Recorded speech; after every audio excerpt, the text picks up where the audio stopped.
അഫ്സല് ആണ് ഒരു പാട്ട്. കടൽ കടഞ്ഞെടുത്ത രാഗമുത്ത് പോലെ.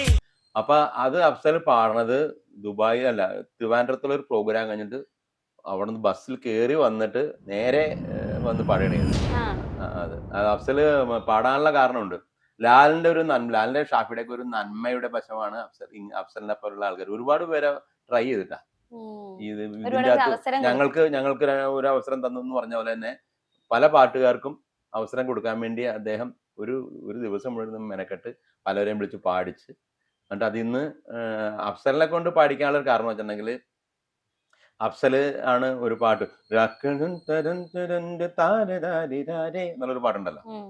ദാസേരൻ പാടിയിട്ടുണ്ട്, പിന്നെ ഒരു ഡോക്ടറും പാടിയിട്ടുണ്ട് ഉം. ദുബായിലുള്ള ഫഹദ് എന്ന് പറഞ്ഞിട്ട്.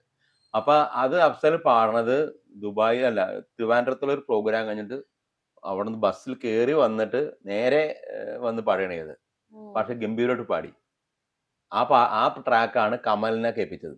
കമൽ അവിടെ ഞങ്ങൾ അഫ്സലിന്റെ പാട്ട് എങ്ങനെയുണ്ടെന്ന് അറിയാൻ വേണ്ടി കേൾക്കാൻ വന്നിട്ടുണ്ടായിരുന്നത്. എന്നിട്ടാണ് നമ്മൾ എന്നുള്ള സിനിമയിലെ രാക്ഷസി എന്നുള്ള പാട്ട് അഫ്സലിന് കൊടുത്തത്.